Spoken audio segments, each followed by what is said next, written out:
Season over the course of the weekend, actually, but we're here at USA International Speedway for the start of this feature race. Round 7 of the Chevrolet Performance Street Stack League is underway. From USA International, and Kyle Surratt immediately drops to the bottom to try and keep everybody else at bay. Does a nice job of hooking that inside line almost on the grass to keep things in shape as Kyle Surratt takes to the front ahead of Carl Kilgore and Keith Hackney. And Surratt jumps up high. He tried, I think, to make that outside lane work, but we just haven't seen that much speed there. And that's going to allow Hackney and Kilgore to get to his inside and potentially take away the race lead. Takes a few laps, I think, for that outside lane to come in. And Kilgore takes advantage by jumping to the outside, but not before. Surratt jumps through the middle to try and take the spot away, and he will get Hackney. The question is whether or not he'll get to the inside of Kilgore before this outside lane comes in. We saw it happen pretty early on in the last chance qualifier. The question is whether or not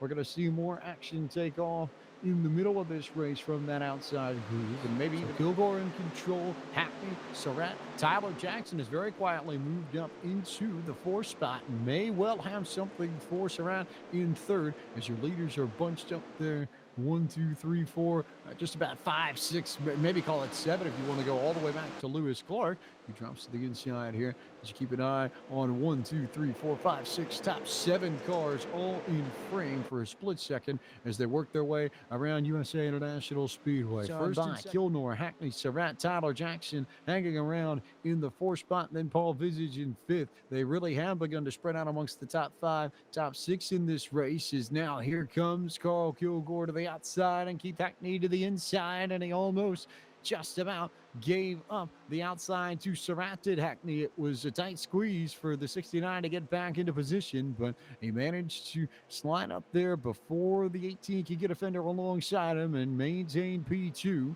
as Tyler Jackson's just sort of sitting waiting for his moment to potentially strike if these front 2 begin to have any sort of issues. Front 3 even have issues whatsoever. Looks like Hackney might have been stacked up a little bit behind Carl Kilgore, and it may well be that Hackney has a little bit more pace than Kilgore, but he just doesn't have the track position or the room to make something happen as Surratt sends it down big to the inside to try and make something happen, but he won't get there, and he's going to have to slide up ahead of Tyler Jackson, which he does straight away. But it's a proper battle now for P3 between Tyler Jackson in the 8 car and Kyle Surratt in the 18 machine.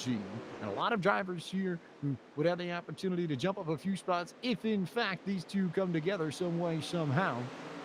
As it is Jackson now up top, Surratt down to the inside. Big send for Tyler Jackson to go up top and immediately go find the cushion, and then he'll get all that momentum coming down the front straightaway to pull alongside Surratt's machine once again and nose ahead at the start-finish line. And Surratt goes all the way down to the grass, and a big slide job there. 1 car, maybe 2 cars, though, in the fence. Looks like that may have been, I believe, Paul Visage, who ended up around in 1 and 2. No yellow flag, but it takes him out of the top 5. It moves Lewis Clark into the top 5. As the best battle on track at the front of the pack is still between Kyle Surratt and Tyler Jackson in the 8 car. Jackson just still nose to tail, by the way, with Dalton Peavy and Lewis Clark. You see them just on the edge of your screens there, and that's also one of the better battles in this field. But again, Jackson up high. Again, nothing really for him as there's trouble. Trouble for P2. The lap car of Takata Osborne gets in the way and slows up Keith Hackney and brings out the yellow flag and will turn the finish of this race into a grandstand spectacle. He gets to potentially lock this one down or open up the door for somebody else. He takes off and away they go. Jackson's going to try and stay to the outside, and he did. He got a great restart. He bounces off the fence, so Jackson's going to go high and try and maintain his momentum all the way up on the top side. He'll be followed by Kyle Surratt as Keith Hackney goes down to the bottom and follows his teammate, and it's Kilgore who will maintain the race lead. Jackson's going to get a good run to the outside. He just about got pinched into the fence by Carl Kilgore, and now they're going to try and go down to the bottom as Jackson's got room up top to maybe make something happen. Keith Hackney potentially pressuring his teammate as they get the white flag at USA International Speedway. But Kilgore got clear of all of it. That might be the break that he needed to see this out. One more good lap is all Carl Kilgore needs as they bounce off of each other behind this group in 1 and 2. Here comes Tyler Jackson with one more run on the outside. Kilgore's going to throw the block and put Jackson into the fence as Jackson's going to get into Kilgore in the middle of the corner. He moves him up the racetrack. Here comes Jackson to the inside. Kilgore on the outside. Down to the stripe. They'll go all the way to the flag stand, and Carl Kilgore will get it by a nose, maybe 3/4 of a body. It was tight.